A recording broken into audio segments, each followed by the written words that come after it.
The research station hung silently in the blackness of space, orbiting Carthos Prime, a neutral world known for hosting the galaxy's most meticulous scientists. The station itself was a marvel of engineering, gleaming metallic spires, hundreds of observation domes, and corridors alive with the quiet hum of machinery. This was the Carthan Collective's central hub for genetic research, where representatives from over 100 species came to study one another, exchange knowledge, and judge whether newcomers could safely join the Alliance. Humanity's arrival had sparked more curiosity than any other species in recent memory.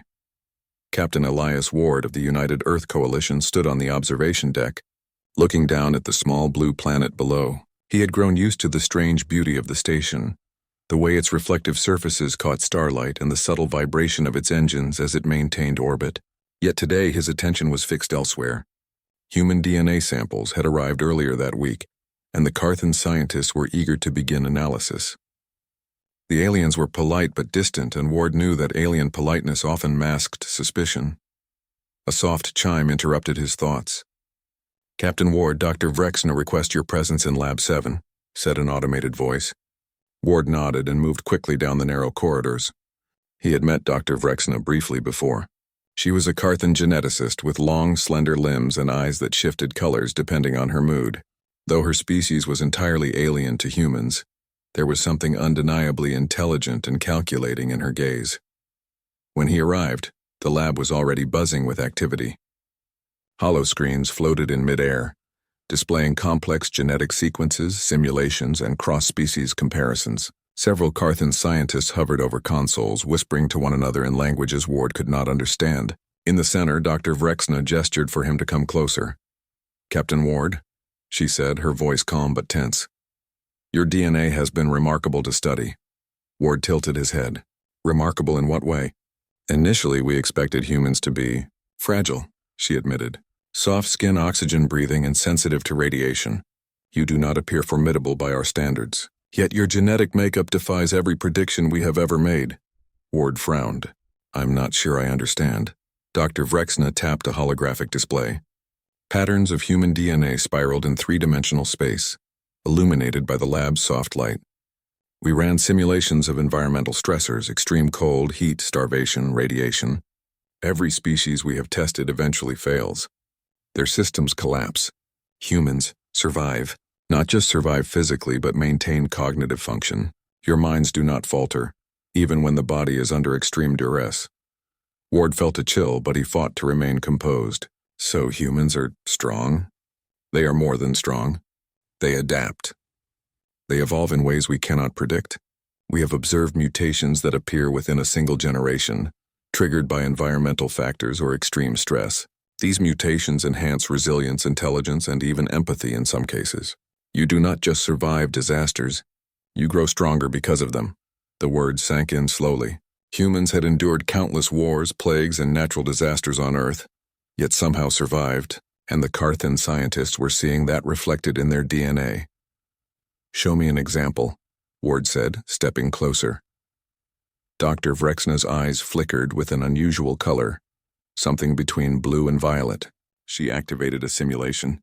A holographic human figure appeared, placed in extreme environments one after the other. First, a scorching desert under a sun hotter than Earth's. The figure struggled but adapted, skin thickened slightly, water retention improved. Then a sub-zero ice field. The figure moved sluggishly at first, but then the body generated internal warmth, extremities protected, mind sharp. Radiation zones followed. The figure's genetic code shifted, repairing damaged cells. Each test ended with the figure standing, alive and conscious. Ward was silent. It was impressive, yes, but something deeper stirred unease in him. "This is terrifying," said one of the younger Carthan scientists, whispering to another. Ward caught the words. "Terrifying?" he repeated. Dr. Vrexna nodded slowly. "It is not strength that terrifies us. It is the potential. The human genome contains what we have begun calling the Lazarus loop. It is a self-repairing, adaptive genetic code. It does not merely resist extinction, it anticipates it and evolves around it. No other species we have encountered possesses this capability." Ward's brow furrowed. "Are you saying humans could survive almost anything?" "Yes," she said. "And that is precisely why the Council must be informed. Your species may be one of the only ones capable of enduring cataclysms that would annihilate entire civilizations. The thought weighed heavily on him. Humans had survived wars, famines, and disasters, but he had never imagined that the galaxy itself would find them a threat merely because of their resilience. The Carthan scientists ran more analyses. As they dove deeper, they discovered even stranger anomalies. The human genome contained sequences that resembled genetic traits from other, long-extinct species. It was as if humanity had absorbed adaptations across time and space, even from species that had vanished millions of years ago. Ward felt a shiver of awe and fear. "Do you realize what this implies?" Dr. Vrexna asked quietly. "Humans may have encountered unknown species in the past. Your DNA carries echoes of entire lost worlds. That is not evolution alone, that is inheritance on a cosmic scale." Ward swallowed hard. "So humans aren't just survivors. We're survivors of everything?" Dr. Vrexna hesitated. "Potentially. We cannot prove it definitively, but the markers are there. Your DNA is like a history book written in resilience. Every catastrophe you faced left an imprint that strengthened you." The lab fell silent. Even the younger scientists, usually chattering endlessly, could only stare at the simulations. Ward wondered how the Council would react. Humans had come seeking membership in the Galactic Alliance, hoping for cooperation and peace. Instead, they had brought a genome that could terrify the most powerful species in the galaxy. He turned away from the displays and looked through the observation window at Carthos Prime below. A thought struck him. Perhaps humans were underestimated not because they were weak, but because no one could truly understand what it meant to endure. "Captain Ward," Dr. Vrexna said softly, pulling him from his thoughts, "we are sending our report to the Council. We must warn them. Your DNA is unlike anything they have ever seen. If humanity is provoked or if your potential is underestimated, the galaxy may not survive the consequences." Ward felt a weight settle on his shoulders. "So, we're dangerous?" Dr. Vrexna's eyes softened slightly. "Dangerous, yes, but not in the way they expect. Humans do not seek power for the sake of domination. Your strength is in survival, in endurance and compassion even under extreme circumstances. That is what makes you terrifying to those who fear the unknown." Ward nodded slowly. It was a strange kind of honor, being feared not for aggression but for resilience. Still, he could not shake the tension in the air. Later that day, the report was sent across the Council's network. Messages pinged across dozens of species, each reading the same stark warning. Humans were not weak, as all had assumed. They were adaptive, resilient, and potentially unstoppable. As the news spread, the mood in the Council shifted. Some species called for caution, arguing that humanity should be monitored but allowed to join the alliance. Others whispered in fear, insisting humans were a threat that could not be contained. Ward listened to fragments of these discussions through the station's secure network. He could hear the words unpredictable, catastrophic potential, and biological weapon repeated in countless languages. Back on the station, the human crew of Captain Ward's ship gathered in the common area. They were a mix of scientists, diplomats, and security officers. No one fully understood the scope of the genetic revelations, but they could sense the tension. Lieutenant Mara Chen, a geneticist herself, spoke first. "I don't know exactly what they found, but whatever it is, the aliens are scared." Ward nodded. "They saw our DNA, and now they fear us. That's not necessarily a bad thing, but we need to be careful. The galaxy might try to control us, or worse, before they try to understand us." A silence followed. Humans had long faced prejudice and misunderstanding on Earth, but this was different. The entire galaxy now had a glimpse of what humanity could endure, and for some that was terrifying. Ward looked out the viewport again, at the blackness of space dotted with distant suns. A single thought anchored him. Humans had survived everything the universe had thrown at them, and now the universe itself had noticed. Somewhere deep in the Council's chambers, Dr. Vrexna's voice echoed in his mind. "They are the only species we've ever found that can survive extinction.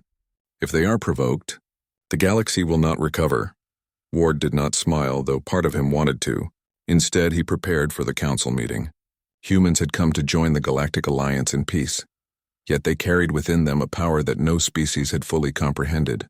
The next steps would be delicate, but he knew this. Humanity would endure, no matter what. As the station's engines hummed steadily, and the distant stars shimmered against the void. Captain Ward felt the weight of the universe pressing gently on his shoulders. Humanity's secret was out, and the galaxy had taken.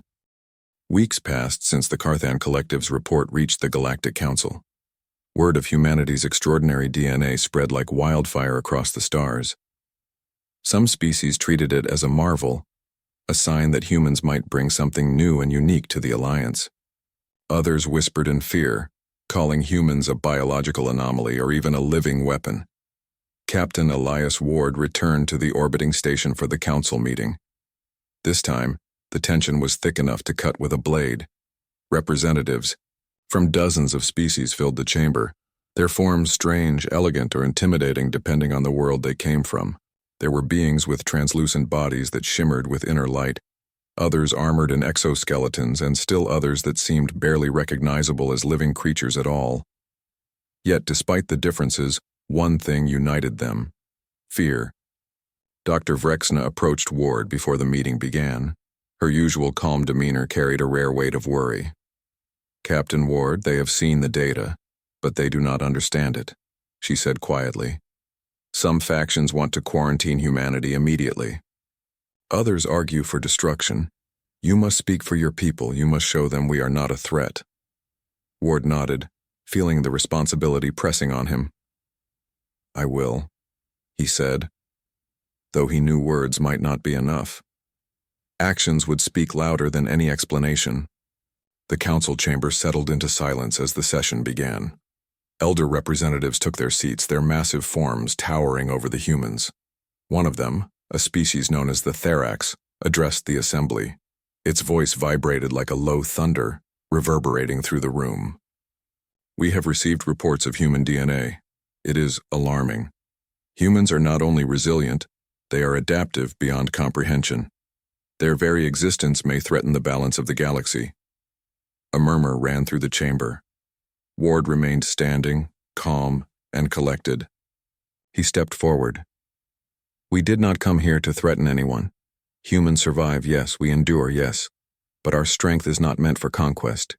It is meant for survival, for cooperation, and for protection of life.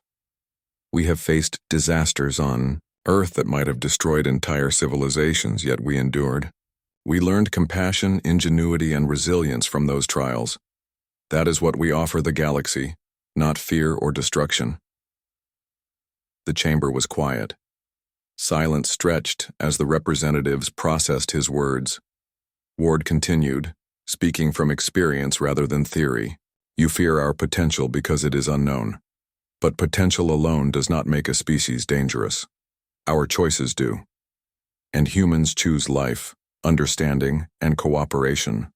We do not seek domination. We seek peace." The Therax shifted, its many eyes narrowing. And if provoked, if challenged, Ward met the creature's gaze evenly. "Then we defend. But we do not attack without cause. Our DNA may endure, but our hearts still guide our actions." Dr. Vrexna watched quietly, noting the subtle reactions. Some council members still looked uneasy, but others seemed to reconsider. The fear was real, but curiosity began to peek through. Suddenly, alarms blared throughout the station. Red lights flashed, and an emergency broadcast activated. "Intruders detected in the council complex," one voice announced. Ward's heart sank. The extremist alien faction that had feared humanity's power had acted, attempting to strike before diplomacy could take hold. Chaos erupted. Some representatives panicked, fleeing their seats. Security teams rushed to intercept the intruders. Ward did not hesitate. He activated his suit and sprinted toward the commotion. Behind him, Dr. Vrexna followed, moving with precision that only a lifetime of research and discipline could provide. The attackers were fast and well-armed, their intentions clear.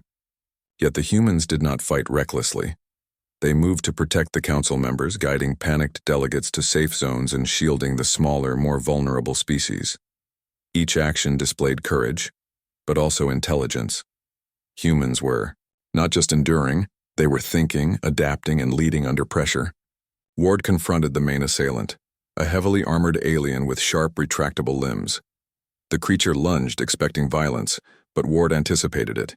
He dodged swiftly and used the assailants' momentum to unbalance them.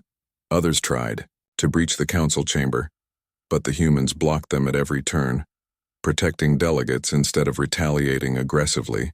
In the end, the intruders were subdued, captured without serious harm, and the council chamber secured.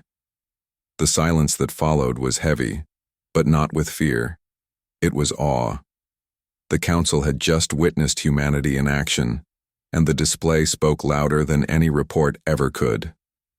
Humans were not reckless conquerors. They were protectors even in the face of danger. Dr. Vrexna approached Ward once the chaos subsided. Her eyes glowed softly in the dim light. "You see, Captain Ward? This is why the council must understand. They feared your potential, but now they see your choice. Your strength is tempered by wisdom, by compassion. That is what makes humans unlike anything they have ever known." The council reconvened after the incident, this time with a different tone. Discussion shifted from fear to cautious respect. Delegates debated how to interact with humanity, recognizing both the power and the responsibility inherent in the human species. Ward listened carefully, noting the subtle changes in attitude. Finally, the council voted. It was not unanimous, but it was decisive. Humanity would not be quarantined, attacked, or restricted. Instead, they were formally welcomed as a protected and essential species, their right to exist respected and safeguarded. No species could interfere with humans or study their DNA without consent. Ward allowed himself a small smile, but he did not celebrate. There was still work to be done. Humanity's presence in the galaxy had shifted the balance. Some would watch closely, some would remain wary, but one thing was clear. Humans had earned a place in the cosmic community, not by brute force, but by courage, intelligence, and moral choice. As the meeting concluded, Ward looked out at the stars from the observation deck. The galaxy seemed larger, more mysterious, and yet more welcoming. He knew that challenges lay ahead. Other species, unforeseen threats, and the natural uncertainties of space. Yet he also knew that humanity had something no other species could claim: resilience, ingenuity, and the courage to endure without losing its conscience. Dr. Vrexna joined him silently, her gaze fixed on the distant suns. "We feared your DNA," she said quietly. "And now I see. What we feared was not your strength. It was your capacity for mercy, your choice to protect life even when no one else would." Ward nodded. "Humans do not just survive. We endure, and we care. That is what makes us strong. That is what makes us dangerous, yes, but in the best possible way." The station hummed softly around them. Outside, stars glittered like distant jewels against the black canvas of space. Somewhere, alien fleets and governments began to reconsider their assumptions. They had studied humans, analyzed their genes, and glimpsed their potential. But they had also seen something deeper: the spirit of a species that could face extinction and still choose compassion over cruelty. Ward turned back toward the bridge, ready to guide his crew home. Humanity's journey into the galaxy had only just begun, but he was confident in one truth. No matter the challenges, no matter the threats, humans would endure. They would survive. They would rise. And they would do so with a heart as resilient as their genes. As the stars stretched into streaks outside the observation window, Ward felt a quiet resolve. The galaxy had learned to fear the human genome, but they had also learned to respect it. And perhaps, in that respect, there was hope. Not just for humanity, but for the countless worlds they would touch. In the weeks that followed, reports from every corner of the Galactic Council confirmed the same realization. Species that once dismissed humans as fragile now regarded them with awe. Tales spread of the humans' actions during the attack, their bravery and careful protection of alien lives, and their willingness to face danger without retaliation. Humans were not a weapon to be feared. They were a force of survival and morality, the first of their kind in the galaxy. Captain Ward knew this was only the beginning. Humanity had survived Earth's trials, and now they had survived the galaxy's scrutiny. Whatever challenges awaited them, whatever disasters might come, they had proven a simple truth: survival alone was not enough. It was resilience, intelligence, and compassion combined that made humans exceptional. And in the quiet moments aboard, the station gazing at the endless expanse of stars, Ward felt a certainty he had never felt before. Humanity's place in the galaxy was not just secured, it was deserved. They had faced the universe's judgment and emerged stronger, wiser, and more humane than any other species had ever imagined. The galaxy had been terrified by what it saw in human DNA. But in time, it would learn that what was terrifying was also beautiful, hopeful, and full of promise. Humanity had survived everything the universe could throw at them, and the universe itself would never forget it. And so, as the stars stretched endlessly into the void, Captain Ward and his crew prepared for the journey ahead, carrying with them the knowledge that humans were more than a species. They were a force of nature, a testament to endurance, and a reminder that even in the Taos Fonti, darkest corners of the galaxy, hope could